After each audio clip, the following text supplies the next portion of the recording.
Glória a Deus. Amados, eu quero trazer uma palavra ao seu coração nessa manhã. E eu creio que é uma palavra que, se você e eu vivermos essa palavra, a nossa caminhada se torna muito mais leve, mais prazerosa, mais fácil, e você alcança muito mais em Deus se nós conseguirmos aplicar essa verdade que eu quero trazer para você, esse versículo bíblico.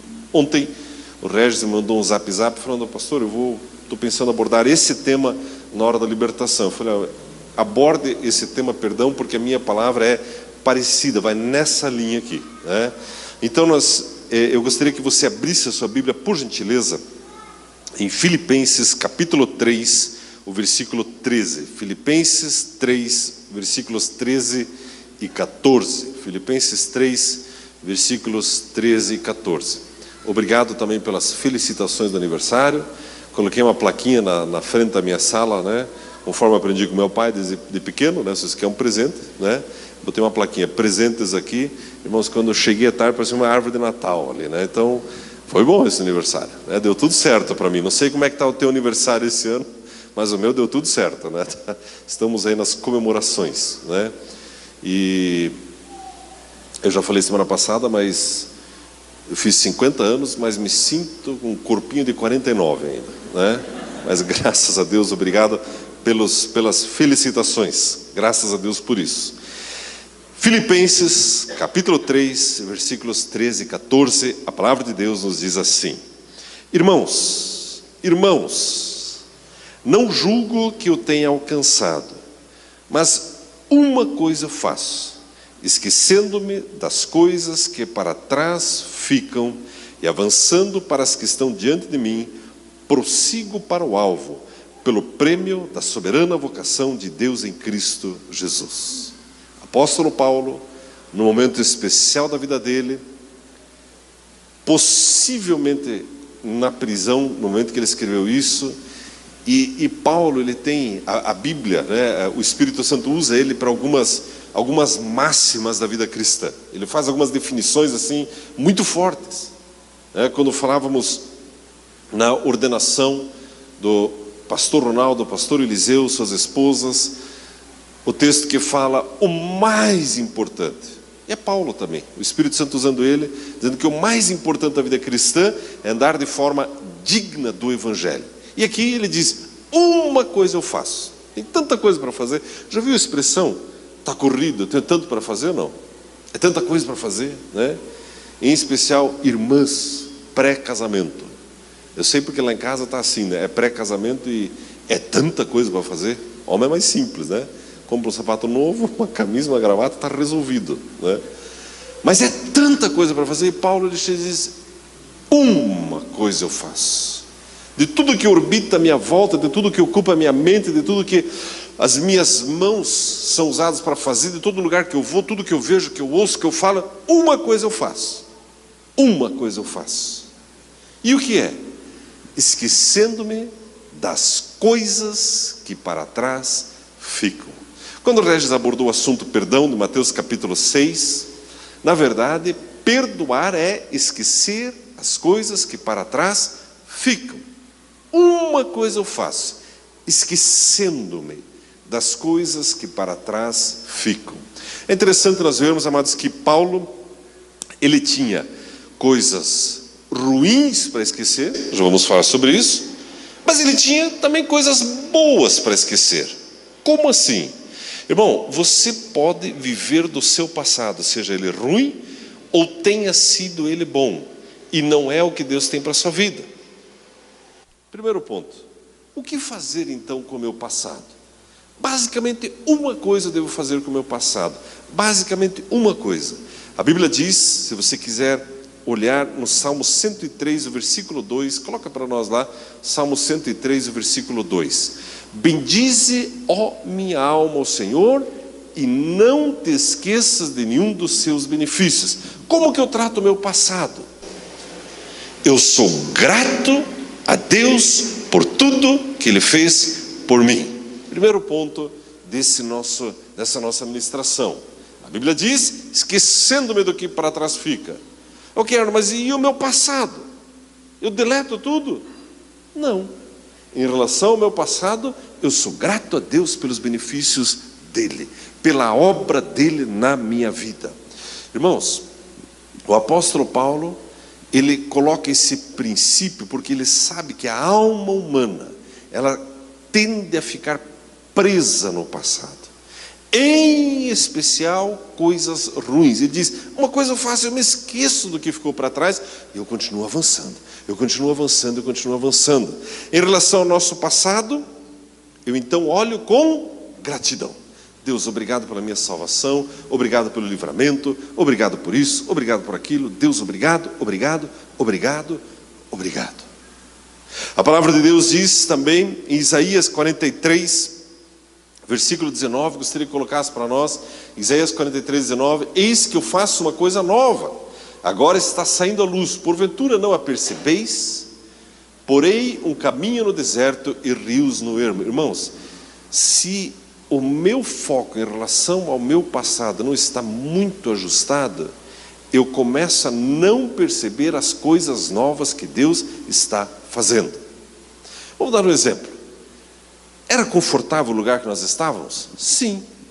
Sou grato a Deus. Mas eu não vou ficar, mas lá que era bom. Não, ali era bom. Afinal de contas, aqui tem crianças fazendo barulho lá em cima, porque lá era bom. Porque lá era bom. Agora tem outro pastor lá, mas bem que eu queria estar lá, tal. Irmãos, em relação ao passado, eu olho com gratidão. Mas se eu começo a viver no meu passado, eu começo a não perceber o que Deus está fazendo hoje. E Deus está liberando muitas coisas sobre a sua vida, sobre a sua casa, sobre as nossas vidas. Então, em relação ao meu passado, eu sou grato a Deus pela obra dele, mas o meu coração está sempre pronto para as coisas novas, para as novidades no Senhor. Falando um pouco mais, amados, sobre agora o próprio apóstolo Paulo, sobre o seu passado. As coisas boas que ele passou, por exemplo, o seu encontro com Jesus, dramático, mas real, forte. A cura que ele teve dos olhos dele através de Ananias.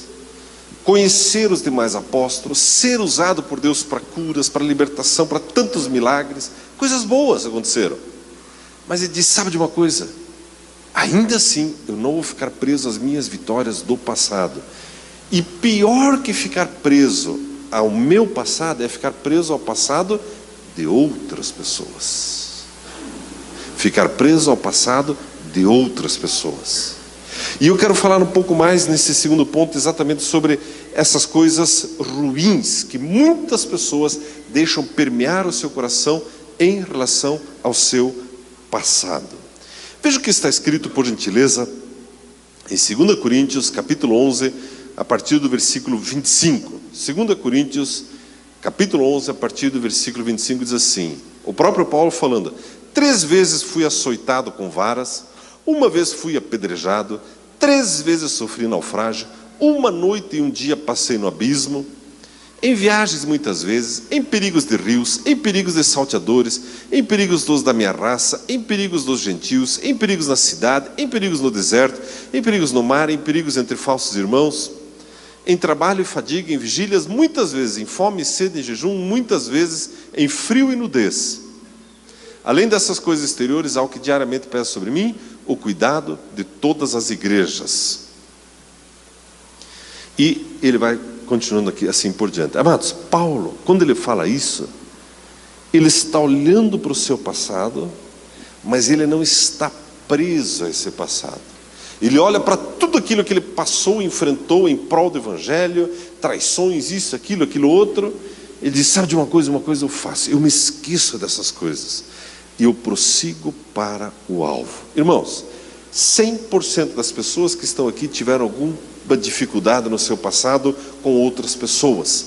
Desilusões, angústias, frustrações, traições, injustiças. Não é verdade?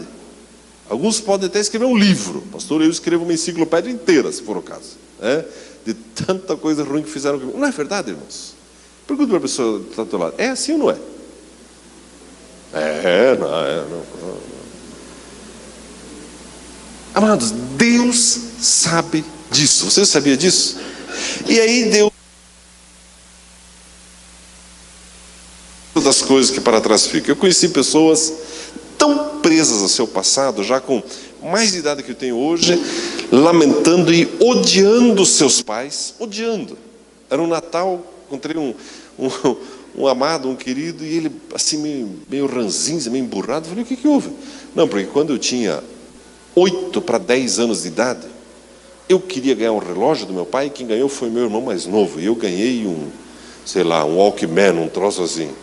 Imagine, um falecido Tecnos lá de 1970 e pouco, sabe por que ele não ganhou? Pessoa presa nisso até hoje. Irmão, existe algo prendendo você ao seu passado? Existe algo travando a sua caminhada hoje? Ou você está percebendo as coisas novas que Deus está fazendo? Outro dia, eu vi um filme, já vi mais uma vez esse filme, eu acho um filme interessante. É meio bobinho assim, mas é interessante. Já acho que é meio velho também. Talvez se for no Netflix você acha. O Conde de Monte Cristo. Alguém já viu esse filme ou não? Já viram esse filme, né? Então você sabe. Pensa um sujeito que foi injustiçado, né? Era lá um capitão do navio, e ele ia casar com a princesa da ilha, e o melhor amigo dele traiu ele, casou com a princesa e mandou ele para a cadeia. E lá na cadeia ele ficou lá, uma década lá, e passando fome, apanhando, e até que ele conseguiu escapar, porque um padre ajudou ele, e o padre deu um conselho para ele antes dele sair. Porque o padre tinha um tesouro escondido lá numa ilha, coisa de uma viagem, assim, como se isso existisse, mas tudo bem. O padre falou para ele assim, é o seguinte, use esse tesouro para o bem. Não, vou usar para me vingar. Não faça isso. Não. Bom, por fim, o sujeito vai lá, e vai pondo todo mundo na cadeia, e vai matando, e vai não sei o quê. Uma vida miserável. Irmãos, aproveite a ocasião.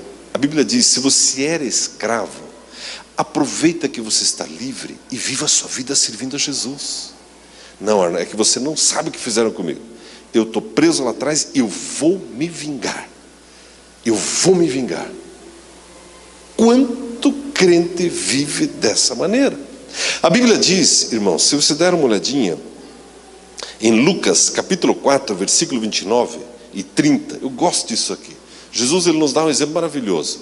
Levantando-se, expulsaram Jesus da cidade e o levaram até o despenhadeiro do monte em que a sua cidade estava edificada, para dali o precipitarem. Mas Jesus, fazendo milagres, curando pessoas, libertando pessoas, as pessoas à volta dele pegaram ele e levaram para cima de uma montanha. Agora vamos jogar você aqui de cima. Alguém já fez isso com você ou não?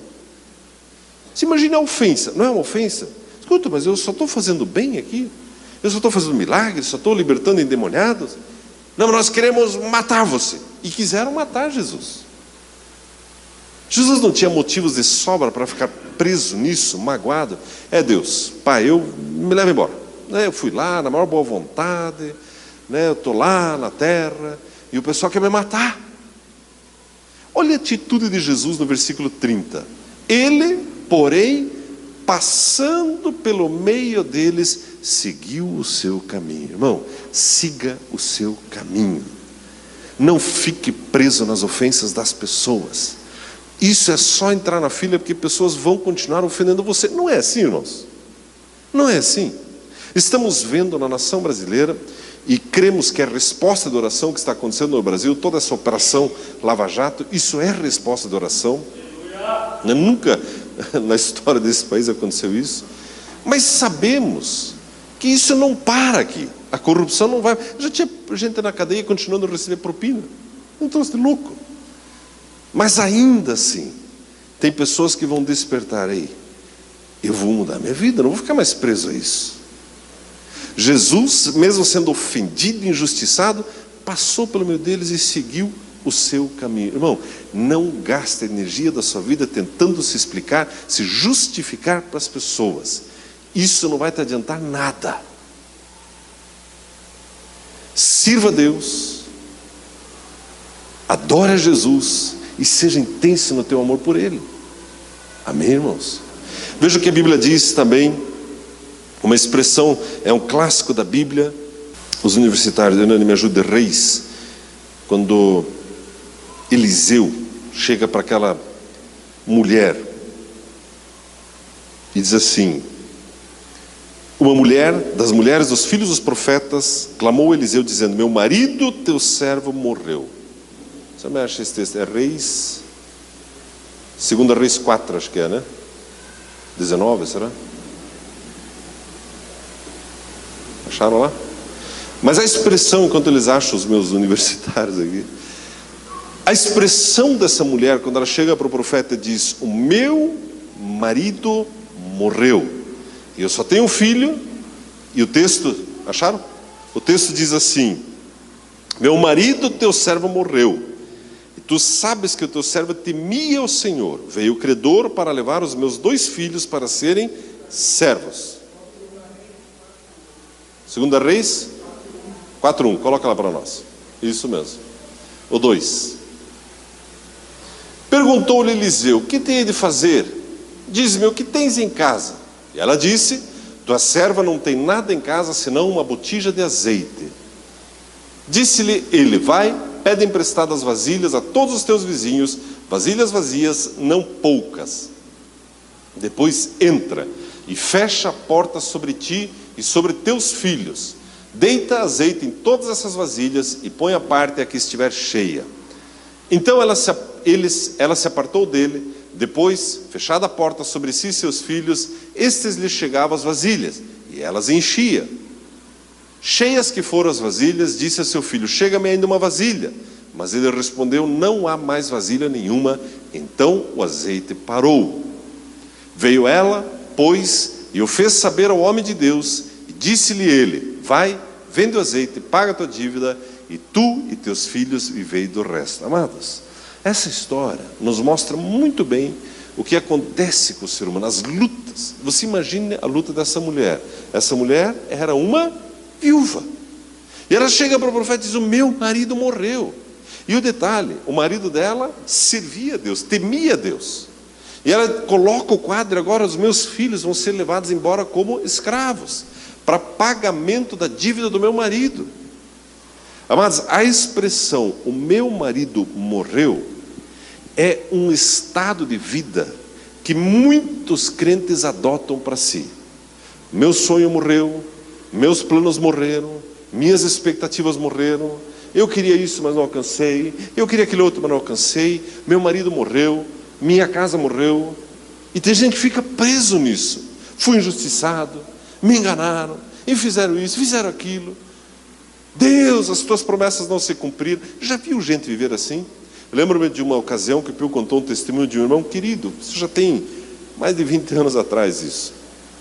E ele chegou com uma fita cassete daquelas, as BASF 90, e os primos ricos tinham de cromo. Lembra daquilo, não? Pois é. Colocou lá no gravador e falou: pastor, ouça isso aqui. Aí o Pio ouviu aquela palavra, e era uma palavra, uma profecia para aquele irmão tremenda, tremenda, promessas extraordinárias. Você vai ser usado nisso, você vai para tal lugar, você vai ser usado assim, vai acontecer isso. E terminou lá uns 10 minutos daquela fita lá, deu stop lá, pulou a fita para fora e falou assim: Pio, essa palavra é mentira. Ele falou: não, essa é uma palavra de Deus. Não, ela é mentira. Não, mas é de Deus. Por que é mentira? Porque isso já aconteceu há 20 anos atrás e essa palavra nunca se cumpriu na minha vida. E aí eu lembro que o Pio ensinou ele: pois é, mas a palavra foi liberada. A questão é que você deveria ter crido, misturado fé e agido em cima da palavra. Irmãos, tem pessoas que têm promessas extraordinárias no seu passado, mas por estarem presas a algumas faltas de perdão, algumas injustiças, algumas amarras do passado, as promessas não estão se cumprindo. E fica mais grave, tem pessoas que estão presas a leitos de hospital por não conseguirem liberar o seu passado. A professora de matemática que já morreu faz 30 anos lá, não, porque ela me deu lá uma nota 9 e eu merecia 10. Não tem disso, irmãos? Tem disso. O meu pai, que eu considero um herói da fé, e realmente era um baita de um evangelista, pouco antes dele morrer, ele me confessou um pecado. Para mim e para o Pio. Sabe qual foi o pecado dele? Ele falou assim: sabe, quando eu era criança, lá no interior de Santa Catarina, ele era professor, desde criança ele gostava de estudar. muito, lia muito, né?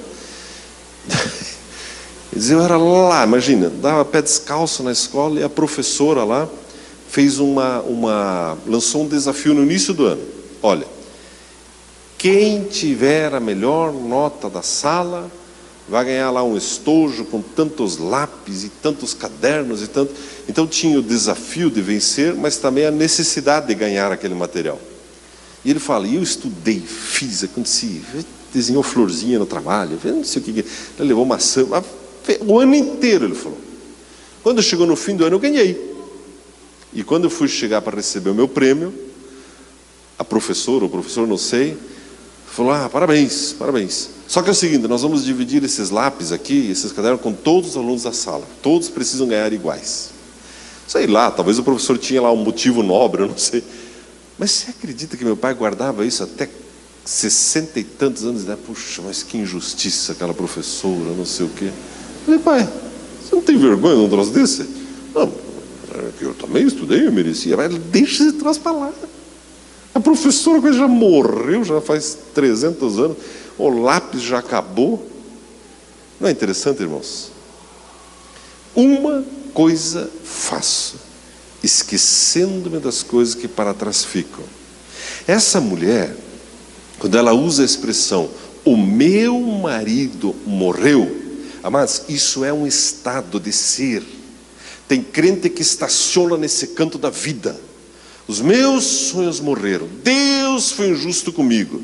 Eu servi a Deus, eu dizimei, mas eu agora estou desempregado. Porque eu agora não sei o quê, porque isso na minha vida morreu.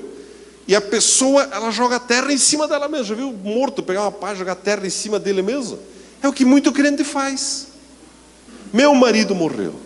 Só que a Bíblia diz que o profeta veio ali, nessa casa, no texto que nós acabamos de ler, que hei de fazer?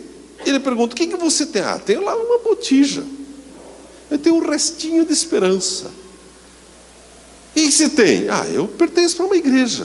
O que você tem na tua casa? Eu frequento um grupo familiar. O que você tem? Tenho a Bíblia. O que você tem na tua casa para se apegar? Eu tenho a minha fé em Jesus. Então o profeta diz, então pega aquela botija, pega a sua fé em Jesus, que o milagre vai acontecer.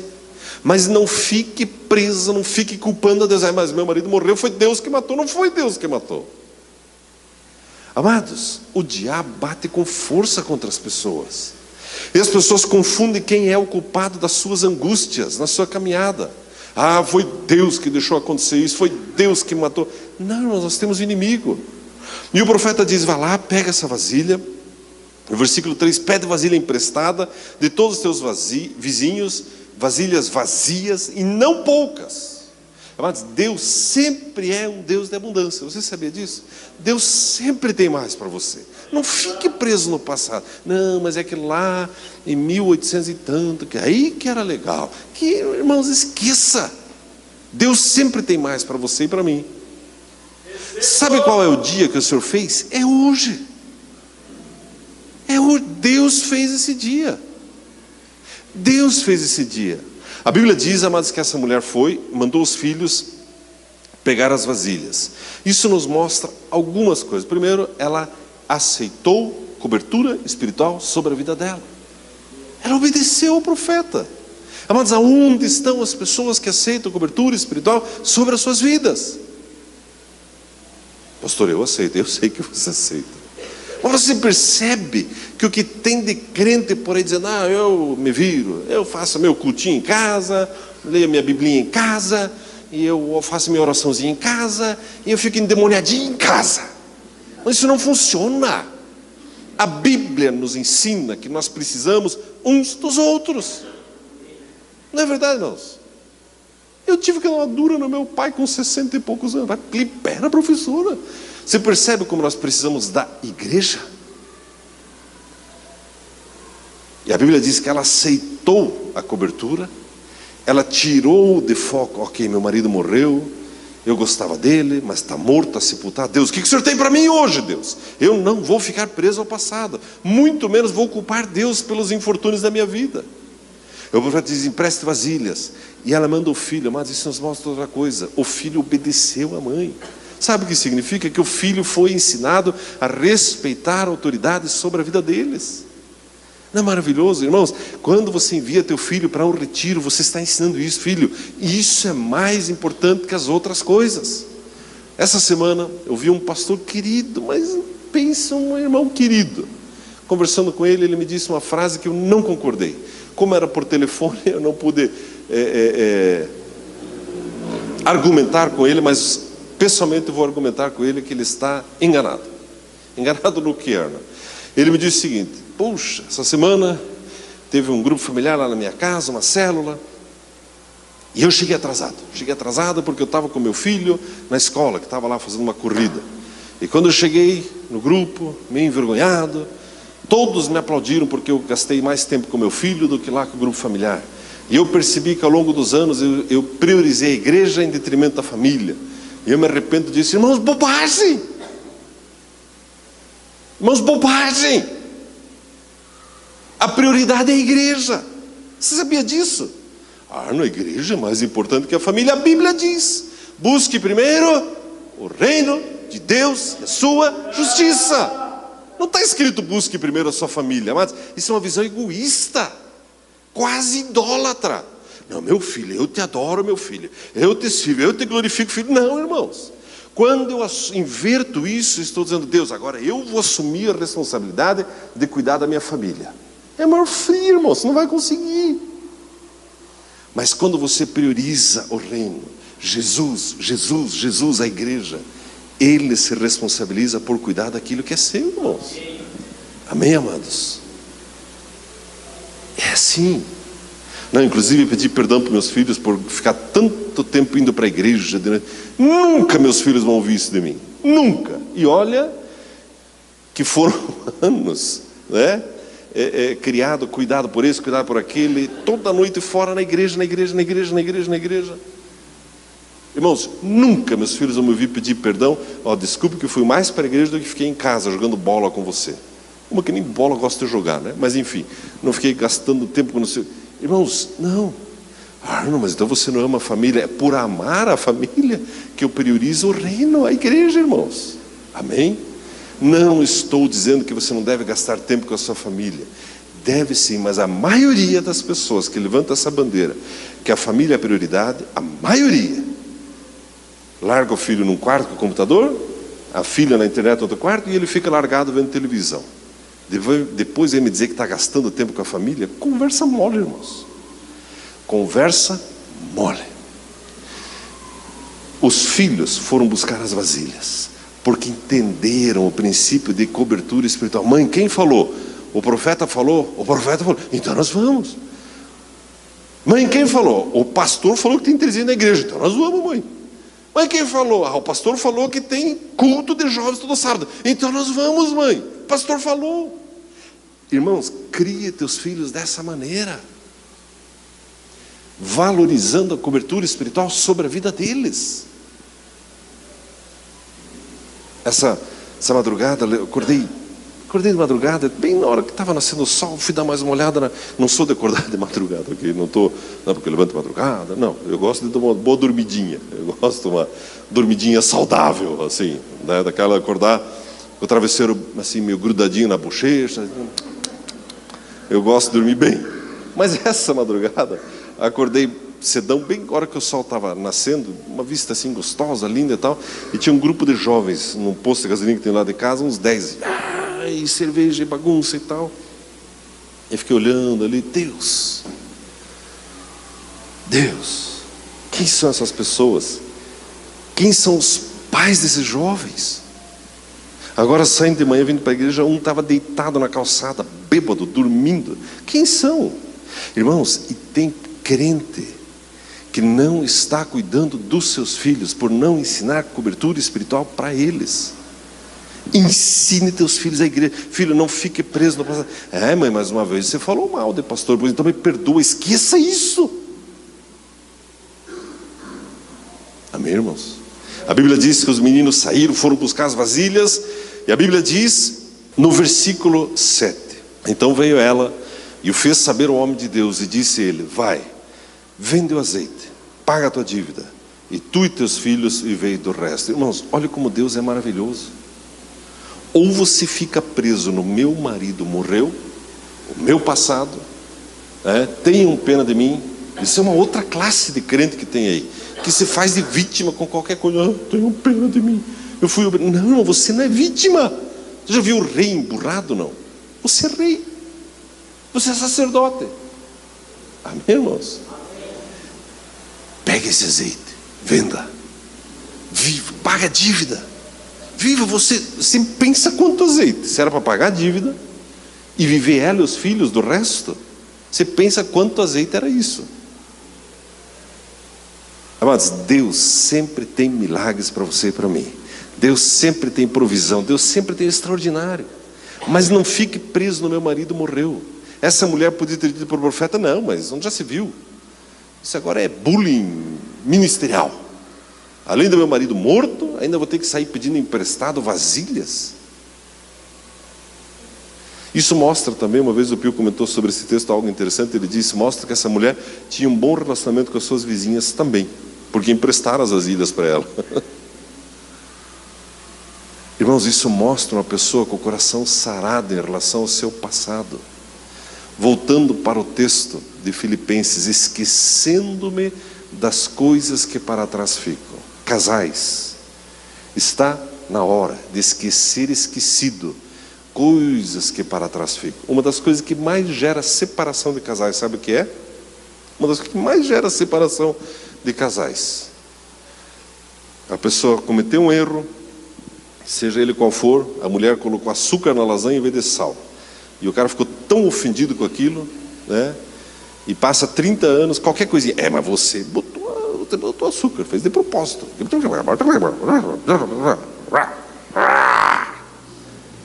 Irmãos, é ficar relembrando coisas do passado. Não faça isso. Esquecendo-me das coisas que para trás ficam. Esquecendo as ofensas, esquecendo as injustiças. Esqueça. Essa é a palavra de Deus. Irmãos, muito crente está vivendo no passado e não está alcançando as bênçãos de Deus para o seu presente. Olha que interessante o que diz a palavra em Lucas capítulo 7, versículo 47. Lucas 7, versículo 47 diz assim: por isso, 46, por gentileza, 46 e 47. Não me ungiste a cabeça com óleo, mas esta com bálsamo ungiu meus pés. 47. Por isso te digo, perdoados lhes são os seus pecados, que são muitos, porque ela muito amou, mas aquele a quem pouco se perdoa, pouco ama. Essa aqui era aquela mulher que a Bíblia chama de mulher pecadora, que quando viu Jesus num jantar, pegou um bálsamo, derramou sobre ele e foi enxugando com seus cabelos as suas lágrimas que caíam sobre Jesus. Amados, e Jesus elogia a atitude dessa mulher, mas a Bíblia diz que ela era uma mulher pecadora. Qual era o passado? Quais eram as desilusões, as frustrações, as angústias dessa mulher? Ela aproveitou a sua chance, ao invés de ficar presa no meu marido morreu, eu vou aproveitar a chance de estar com Jesus e eu vou abençoar Jesus, irmãos. Eu vou aproveitar e abençoar Jesus. Em terceiro e último lugar, voltando por gentileza para Filipenses 3,19, ele diz: uma coisa faço, esquecendo-me das coisas que para trás ficam. Em terceiro e último lugar ele diz: e avançando para as que estão diante de mim. O que é que está diante de você e de mim? Lembra-se da ministração da semana passada sobre a ressurreição que está prometida para você e para mim? Eu me esqueço do que fica para trás, mas uma coisa eu faço: eu avanço para aquilo que está prometido para mim. Eu ocupo a minha mente, eu gasto a minha força, a minha energia, me ocupando daquilo que está diante de mim. O prêmio da soberana vocação em Cristo Jesus. Irmãos, quanto mais você e eu focamos naquilo que está diante de nós e não no nosso passado, mais perdoador você fica, menos exigente com as pessoas você se torna, mais leve é a sua caminhada, mais abundante é a sua caminhada, mais você vai servir a Jesus, irmãos. Não é verdade, irmãos? É verdade. Quanto mais claro eu tenho essa consciência, eu sei para onde estou indo. Eu vejo, voltando ao exemplo, né, que todos nós estamos vendo todo dia no noticiário, do que está acontecendo em Brasília, e ex-presidente, presidente, e senador, e esse e aquele, e as pessoas assim, literalmente se estapeando e quase se matando, e talvez até matando uns aos outros, se apegando a cargos, se apegando a dinheiro, se apegando a isso. Irmãos, que falta de visão da vida. E você já reparou que são tudo meio avançadinho em idade já? E também o gordinho também? E qualquer hora a máquina vai parar? E vai parar, irmãos. Não, porque no tal ano você é presidente, na tal década você é presidente. Porque, irmãos, você percebe como está embaçada a visão da vida das pessoas? E para tudo tem uma mentira programada. Já reparou? Surge uma denúncia. E até a notícia vem, não, nós vamos dizer isso. Como vamos dizer isso? Mas isso é verdade. Não. A gente vai dizer isso porque, no final de contas, para sustentar aquela outra mentira. Uma coisa eu faço. Eu me esqueço do que está para trás. E eu avanço olhando para frente, para o meu alvo. Qual é o alvo, irmãos? A sua ressurreição com Jesus. A vida eterna com Jesus. É isso que está diante de nós.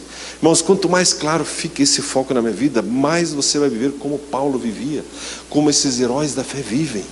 Quanto mais claro está o que está diante de nós, mais intensos seremos no ministério. Você sabe que nós como igreja sempre insistimos, né? E abrimos possibilidade, venha para o Jesus é Mais, venha para a vigília, venha para o louvor, venha para a EBI. Sabe quando você vai vir? Quando ficar claro para você quem você é no reino, quem você é em Jesus. Você é rei, você é sacerdote, e você está caminhando para esse prêmio, a soberana vocação em Cristo Jesus. Você está caminhando para a vida eterna. Quanto mais claro, Deus, eu vou aproveitar a minha vida aqui, eu vou levar minha tropa toda para a igreja, criança, recém-nascida, ainda não nascida, futura nascida, todo mundo, nós vamos para a igreja, pessoal. E nós vamos fazer alguma coisa, nós vamos servir. No louvor, alguém trouxe essa flor aqui. Alguém trouxe essa flor. Não é maravilhoso? Você percebe que isso faz diferença? Mas quando não está claro para mim ainda, esquecer o meu passado, né, olhar para o meu futuro assim, não sei, vou vivendo por aqui, o pastor insiste lá, mas lá, vou aqui comendo uma pizza e tal.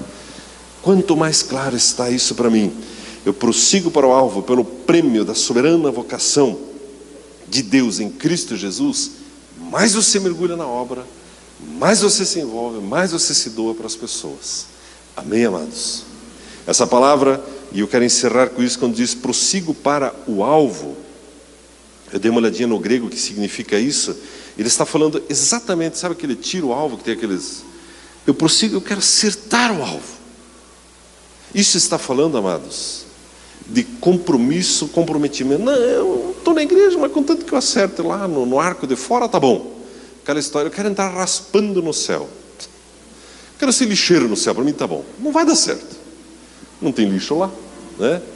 Entrar raspando também não vai dar certo, não vai dar certo. Ou entra ou não entra, ou desfruta ou padece. A melhor maneira de desfrutar da abundância da obra de Jesus na cruz do Calvário, esquecendo-me das coisas que para trás ficam e prosseguindo para o alvo, avançando. Nós estamos caminhando em direção à nossa ressurreição com Jesus. Amém, amado? Você recebe essa palavra? Louvado seja Deus. Essa palavra alvo, último versículo. Daí nós encerramos. Quero pedir à equipe do louvor que vem aqui, Hebreus capítulo 2, versículo 3. Coloca para nós, por gentileza. Hebreus 2, 3, a palavra de Deus diz assim: como escaparemos nós se descuidarmos de tão grande salvação, a qual, tendo sido anunciada inicialmente pelo Senhor, foi-nos depois confirmada pelos que a ouviram. Tão grande salvação, esse é o alvo. Você já recebeu, nós já recebemos. Vamos valorizar essa salvação com toda a força do nosso ser. E eu quero dar uma última palavra. Nós temos nos grupos familiares um compromisso esse ano de ter pelo menos uma reunião evangelística por mês. Pelo menos uma. E nessa reunião evangelística, lá na sua casa, você pode convidar teus familiares, vizinhos, amigos, inimigos, o Lula, a Dilma, quem você quiser convidar. Quem você quiser convidar, convide uma pessoa.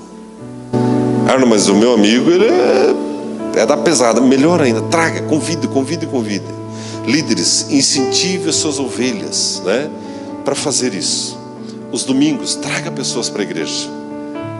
Ao fazer isso, você está valorizando o seu prêmio, a soberana vocação de Deus em Cristo Jesus. Amém, amados? Quero convidá-lo a ficar em pé, por gentileza.